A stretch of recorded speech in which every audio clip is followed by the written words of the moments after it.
Hey everyone, my name is Barbara Gracia Tabea. I'm part of the UYDC team, and today I'd like to introduce a new section of the UYDC, Global Issues Affecting the Youth.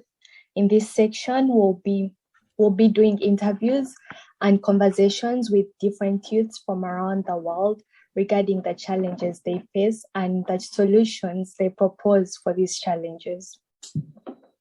Before moving any further, I'd like to re-echo what the UYDC is about.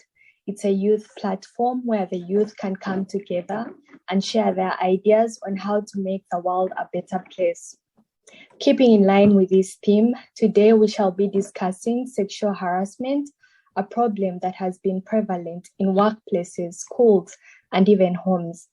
To discuss this topic better, I invited someone who is passionate and knowledgeable about sexual harassment, John Zagabe. Hey, John, how are you doing today? Hi, Barbara. I'm doing very well. I'm happy to be part of you this afternoon. And this is my first time to participate in this forum. I'm very glad to be part of you. Okay, that's nice to hear. So could you please tell us a little more about yourself, what you do, where you come from, and any other interesting facts that you want us to know about you? My name is John Zagabe.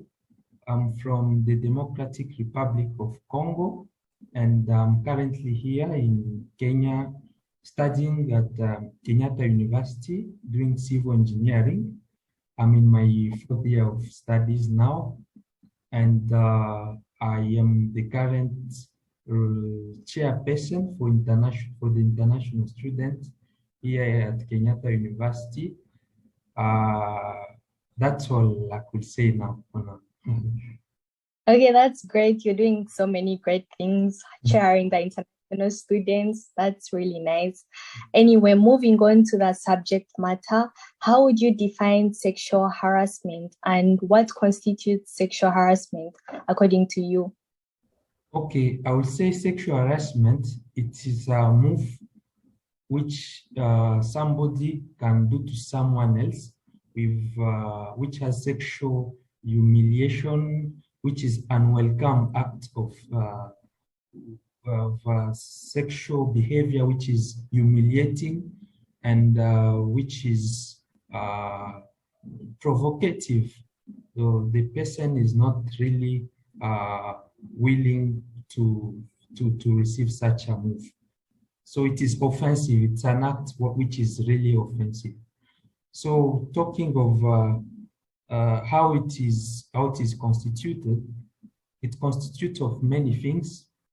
Or when somebody can deliberately, let's say a child, you can deliberately touch a lady or a girl's ass or breast, private parts with no, in public, it is something which is humiliating and the lady will feel frustrated, and it will have an impact on the psychological part of the lady. It can also be, it can happen, first of all, at workplace, in schools, it can happen in streets, in homes, and okay, talking of how it is constituted, we can also say slapping. Somebody, a man can just deliberately slap a lady's on the ass, in public, or a lady can touch guys, it's sex, in public, something which is really humiliating. That is harassment. And you can also make sexual joke. Somebody, you are making some jokes in public to someone that is not really welcomed, and the person will feel harassed. A man also, let's say, for example, a guy has met a lady, then, for instance, the guy immediately start asking the lady, how many guys have you slept with? how are you still virgin? You know, those kind of things that you feel that you are intimidated. It is like you've been, you're not ready to say such things, but the guy continue to insist. You should tell them of all those about your sexual life, to discuss about your sexual life.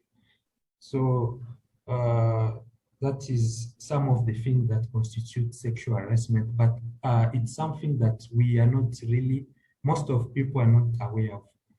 So I can say it, or I can do it unwillingly, or I don't know exactly whether it is bad or that it is offending somebody. I just do it without me to know how the impact all that. Yes, I think you mentioned a really good point there about many people not being aware. For example, that jokes and comments, sexual jokes and comments are part of harassment. And very often we see people doing this and they don't really realize it's sexual harassment. So yeah, thank you for that. Moving on, who is to blame for sexual harassment? You know, there is people who can like talk about the victim like being indecently dressed and stuff like that. Do you buy that idea that someone is sexually harassed because they're indecently dressed? Oh, okay. I can say the first person to blame is the perpetrator, the person who actually did the action. That is the first person to blame. Sometimes we can blame the victim of being the source of attractions of such thing. The way you just say, a lady wearing a very small or short, very short dress, let's say in an environment where it will attract too much attention. Somebody probably will have be attracted to touch your legs and see, you know. But although all that, the person to more blame is first the perpetrator, the person who is the active of that violence. It's the first person Yes. to blame. We can also blame the communities, societies of not teaching the kids from the family early age. In family, that should be the first thing to teach the kids about, to teach them about their sexual life, sexual education, to tell them what is right and what is wrong. Unfortunately, most parents don't teach their kids, and they grow up with no really knowledge about it. Yes, totally. You make a good point of how parents should always teach their kids about sexual harassment so that they don't engage in such practices. Anyway, moving on to the third question. How should you treat someone who has been sexually harassed?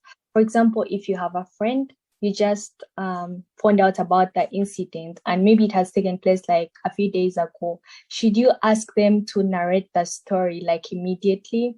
And do you also have a right to like critique the story? Can you say like, for example, you should have gone with me there. If you had gone with me, this wouldn't have happened. Are you allowed to say such things? Actually, it is totally wrong to blame the victim when it has happened to them. And I guess that most of people are aware about the Nobel Peace Prize, Dr. Denis Mukwege in DRC. So actually for him, he has developed a way of treating this kind of harassment, because sexual harassment is part of sexual violence, actually, which is also part of the gender-based violence in general. So he has developed 4 steps for treating the victim of this kind of harassment and sexual violences. The first step is the clinic part. So the actual treatment in the hospital of people, physical treatment. Second step is psychosocial treatment. So they accompany people with therapy sessions and with all kind of counseling, because it traumatized some people, and in future they seem not to be welcome in the society. The third part is the community reintegration. So it's a way of reintegrating these people again in the society and feel like they are considered. And the third part is the legal assistance. So the juridical clinic to follow these people furthermore in justice, so that justice can be done.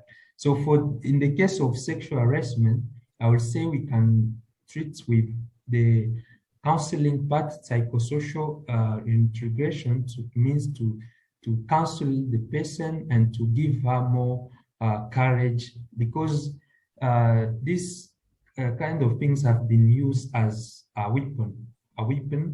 And you know, when you tease somebody, you feel so bad, emotionally is not stable. So if you treat them with counseling, it will be okay. And the second one is with this jurisdictional or legal assistance.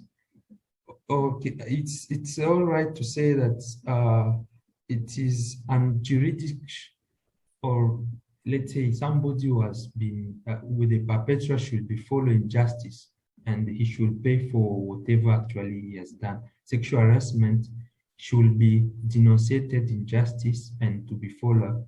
In DRC, the perpetrator is given 5 to 10 years sentence in jail for being the oppressor of this kind of act. Okay, thank you for those wonderful insights on how to treat sexual harassment. Now, could you please briefly comment on sexual harassment of boys?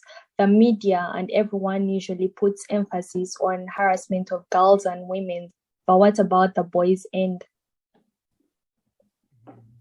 Okay, the media, exactly the way as you've said, they normally emphasize on sexual harassment for boys because of girls, I mean, because most of the time the victim are ladies. And for boys, it is rare to find, but there are also boys who have been victim of this sexual harassment, but they cannot talk because they feel like if I go and talk, people will not give me that consideration they used to give me.